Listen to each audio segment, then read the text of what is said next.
Hello and welcome to a couple of very special tapes on the subject I call creation. I need to probably define a few terms here before we get going and explain a little bit more about what I'm talking about. Here on Earth we look up at the stars and peer out in the sky and so forth and wonder where we may have come from, how we got here, is there any meaning to our life? We search through different belief structures, religions, philosophies and so forth, trying to answer the big questions in our life. Because we really have no factual knowledge exactly where we came from and what's going on in the universe. So far, technically, we've been unable to get off our planet. We don't have the technology to fly out into the cosmos, nor do we have the science yet to understand how the universe may have come about. And if there is any logic to the universe, what exactly is it? You see, it's the logic of what the universe is actually doing is where the explanation of the planets and the life forms actually come from. It is the task, you might say, of our modern-day religions and belief structures to try to explain what the universe is doing, to try to explain the meaning of our lives. Scientists are also doing this. Every day they're working on unraveling the mysteries of the universe. They're trying to figure out how it started, how it's evolving, what it's actually doing. They're trying to provide answers to our questions about ourselves. So actually, religious leaders and scientists really aren't too far apart. They're really searching for answers to the same questions, just from slightly different perspectives. Scientists are trying to, you might say, the nuts and bolts guys, are trying to actually logically explain what the universe is doing and how our lives may fit into it, where religious leaders are more or less philosophical speaking trying to explain it, or theologically speaking trying to explain it. They're not concerned with the actual nuts and bolts. They're speaking from more of a spiritual standpoint. Well, unfortunately, neither our scientists nor our religious leaders have been well schooled, you might say, in the matrix of the universe, how it started, what a universe is. Is there really logic in the universe that controls our lives? Well, among the great Plejaren information that Billy Meier has been able to receive and understand, there's quite a bit of information on that. And it came in little pieces all throughout all of his contact notes. And if you've gone through all of those tapes, you'll notice that so far I really haven't spent too much time trying to explain much about creation, philosophy, theology, these things, because it was in different sections throughout the notes, so I tried to put it together all into two cohesive tapes. So not only can I explain it a little bit better, but hopefully my explanation then will be a little clearer and you'll have a better chance of understanding it than if I gave it to you in little pieces. Because I found out that throughout the entire context, they really answered most all of the big questions. On these two tapes you're about to listen to now, I'm going to explain a lot about what the Plejadians have provided Billy with, the answers to the big questions. What is the universe? How did it start? Why is there a universe? Why are there life forms? And what is the meaning to our lives? And is there something beyond our physical lives? So that's the things we're going to talk about on these two tapes. So I almost warn you right now, whatever preconceived notions you may have, which are fine, about what you think life is and how it may have come about, you're probably going to be opened up to some new ideas on these two tapes here. I know I certainly was when I first heard all of this information.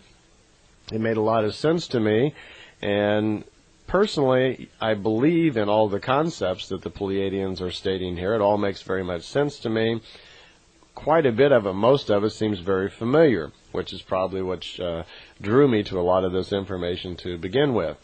So anyway, for the sake of our discussion here, a creation is slightly different than what a universe is. And that will be explained as I tell you how a universe actually comes about. So let's back up to the very beginning and start there. You see, once we have the science and technology on our own society to actually leave the planet and go out and study the universe, we'll start answering a lot of questions. And as our science gets more developed, our technologies get better, we'll probably be able to actually move in time, move backward and forward, and watch cause and effect. Actually watch the universe unfold and see things happening. We also will come in contact with other races far more developed than ourselves. I'm sure there are many races out there, like the Plejadians, and many that we've never even heard anything about yet, which are far more advanced than we are, and already benefit from a greater time, space, and a far greater intelligence. So we have a lot to learn. leaving our planet is like the first day of school for us as a race. So the things we're going to talk about here is probably a pretty good primer for our first day in school. My point is simply this, that the Plejadians, as well as many other races who've already been out there, their technology has allowed them to study the universe and actually understand what's going on. In the case of the Plejadians, it's even gone so far as to come in contact with other races far more developed than themselves, who are on the very throes of perfection of the life form and have far more extensive understandings of the concept of a universe and the meaning of life than they do. So they're far more well-schooled than we are. The information on these tapes is the current Plejadian philosophy of life and understanding of the universe. You see, the universe itself, the universe that we live in, we have no known parameters, you might say, or knowledge of its size and what it's actually doing. We believe the universe is expanding currently. That's the current theory for our scientists. And according to the Plejadians, they are right. It is expanding. It will contract later on. Okay, let's start at the very beginning and explain exactly what a universe is and what a creation is. You see, our universe is not alone. There are many universes. As a matter of fact, the universe that we are living in is inside of a much larger universe, where it is estimated by the Plejadian technology that there are 10 to the 49th power number of universes in this very large universe. 10 to the 49th power means if you took a pencil and sat down and made a 1 and then put 49 zeros out, that's the size of the number. Now that's a huge number. That's how many universes there are in this very large universe. And since there is no particular name for it, Billy has it marked down in his notes that the Plejadians call it an absolutum. And that means that they have no knowledge beyond that. They have been able to move into some other universes and have gained some understanding of what the absolutum may do, but their knowledge is also very limited in that areas. But they have got far enough to find out that our universe, along with 10, with 49 zero number of other universes, exist in a much larger universe. And this very large universe, this absolutum, actually is doing something. It's evolving also. It's creating universes. And they have figured out that there are 3 stages to a universe. Okay, here's what happens.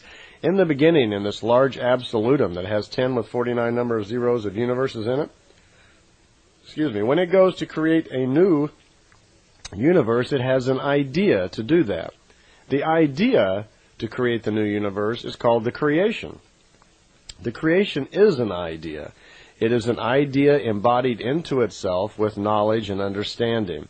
So the absolutum, it is a living life form which has knowledge and understanding because it's already created many, many universes before us, so it knows how to create one. It has an idea to create another one. This idea, this little ball of energy that is embodied with the idea to create another universe, is called a creation. And so it does just that. And when it does it, this idea, and remember we talked earlier about all energy, the universe is either energy in a fine matter state or a coarse matter state. This creation is in what's called a fine matter state. Now again, if we have energy such as electricity, things that are unseen, any types of energy, those are considered fine matter.